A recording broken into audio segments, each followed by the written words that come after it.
Kwa majina anaitwa Sura Nyembo. Ni mkurugenzi wa Drug Abuse Prevention Organization DAPO, ambao ina nyumba za upataji nafuu ambayo ni sober house kwa jinsia ya wanaume ambaye tuko block 15, lakini jinsia ya wanawake tuko block 17. Leo tuweze kuendelea na zile athari zitokanazo na matumizi ya dawa za kulevya. Naomba niwakumbushe kidogo, katika session iliyopita tulikuwa tuna makundi matatu ya dawa za kulevya, ambayo kundi la kwanza tulisema kwamba ni vipumbaza au vilaza, ambayo tulikuta dawa ya kulevya aina ya heroin pamoja na zile dawa tiba zenye asili ya kulevya. Lakini kundi la pili tulikuta kundi la vichangamshi, ambayo tulikuta kuna cocaine, kuna mirungi, lakini kuna methamphetamine. Lakini kundi la tatu la vipagawisho au vileta njozi, ambayo tulikuta kuna uyoga pale, kuna aina fulani ya uyoga, lakini pia tulikuta kuna bangi pale. Athari za dawa za kulevya sasa, kwa upande wa afya, kwanza huamsha au kuweza kutengeneza magonjwa ya akili. Kwa wale ambao waliorithi vinasaba vya ugonjwa wa akili, anapoweza kutumia dawa za kulevya basi huamsha ule ugonjwa wa akili na kuweza kuwa active. Lakini kwa wale ambao hawakuzaliwa na ugonjwa wa akili, basi akitumia hizi dawa za kulevya inaweza kutengeneza ugonjwa wa akili. Lakini pia dawa ya kulevya mtumiaji anapoweza kutumia dawa za kulevya, kuna mahusiano makubwa baina ya dawa za kulevya pamoja na haya magonjwa mengine kama HIV. Maambukizi ya HIV mara nyingi kwa wale ambao ni wajidunga huwa wanashare vitu vyenye ncha kali. Lakini pia unapotumia dawa za kulevya mara nyingi uwezo wa kufikiria na kufanya maamuzi yaliyokuwa sahihi unakuwa ni mdogo. Kwa hiyo ni rahisi kuweza kufanya ngono zembe, na mtu unaweza kujikuta unaweza kupata maambukizi ya HIV.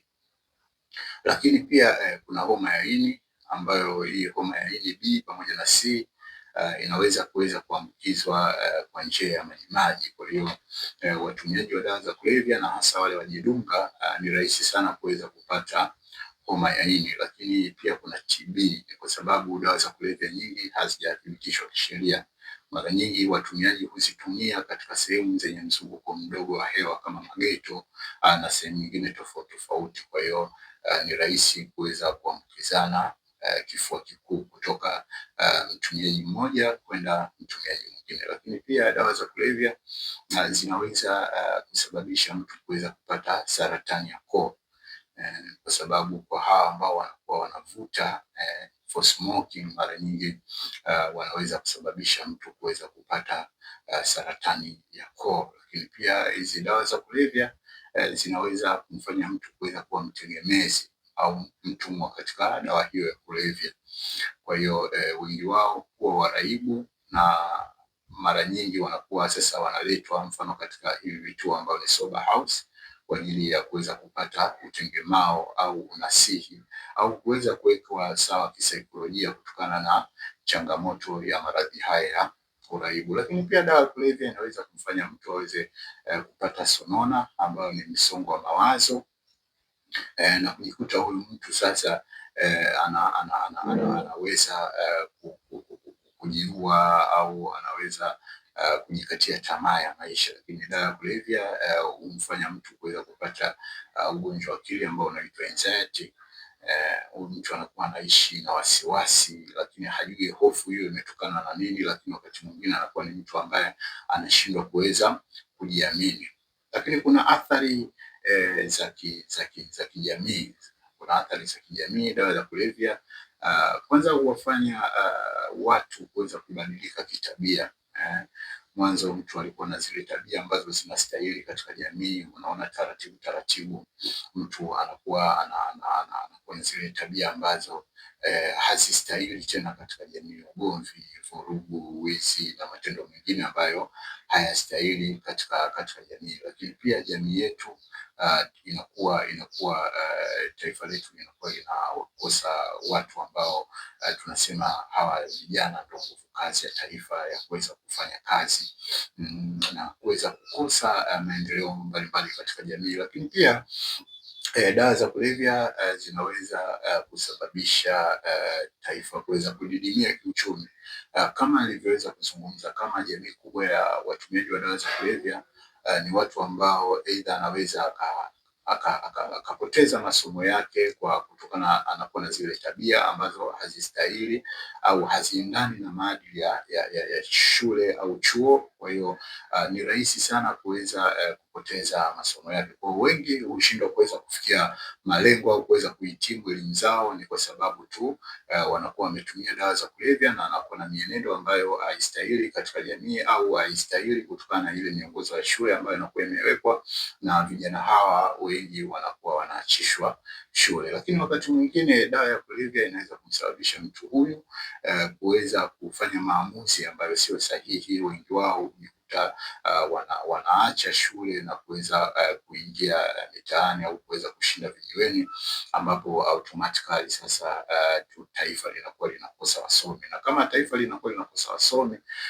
kama unavyofahamu, ina maana watu wanakuwa wengi ambao wapo wanakuwa wanakosa taaluma mbalimbali. Kwa hiyo kuweza kujenga taifa letu bila wataalam au watu wenye taaluma mbalimbali inakuwa ni ngumu. Hivyo basi unakuta taifa linatumia pesa nyingi sana katika namna ya kuweza kutafuta wataalamu nje au kuweza kutafuta watu wenye taaluma nje ili kuweza kufanya taifa liweze kuwa na maendeleo. Kwa hiyo taifa linajikuta linatumia gharama kubwa sana kwa sababu ya kuweza kutafuta wataalamu. Lakini pia dawa za kulevya kama nilivyozungumzia katika athari za kiafya, inaweza kusababisha mtu kuweza kupata uraibu.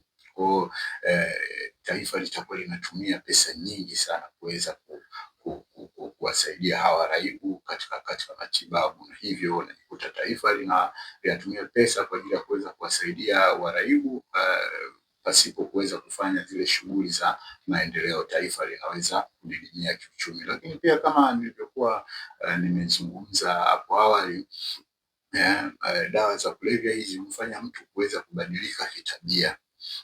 Namfanya mtu kuweza kubadilika kitabia. Kwa hiyo tunajikuta sasa watu wanakuwa na zile tabia ambazo za uhalifu. Let's say mtu umeweza kufungua biashara yako, umeajiri watu wawili watatu, ambao hao watu ulioajiri kipato cha kuweza kuendesha maisha yao na familia zao huwa wanategemea ule mshahara ambao unapatikana katika hiyo biashara ambao umeweza kuwaajiri hao watu.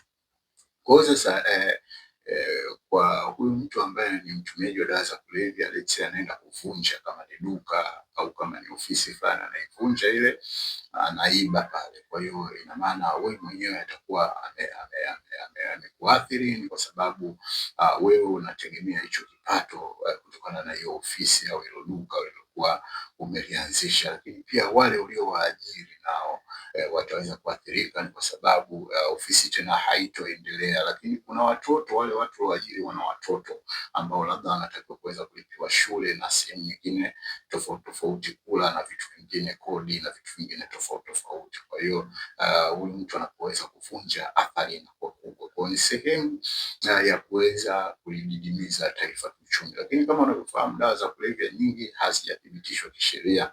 Kwa hiyo kama hazijathibitishwa kisheria, ina maana leo watumiaji wanapoweza kwenda kununua hizi dawa za kulevya kwa wale watu ambao wanafanya biashara hizi kwa siri, kwa hiyo unajikuta pesa ile inakuwa katika mikono ambayo sio salama, inakuwa katika mzunguko ambao sio salama, kwa sababu na wao watakuwa wanaenda tena kununua au wanatoa nje ya nchi kwenda kununua. Mfano wake kama heroin inapatikana huko Afghanistan au Pakistan, wanaitoa pesa nje wanaenda kununua huko.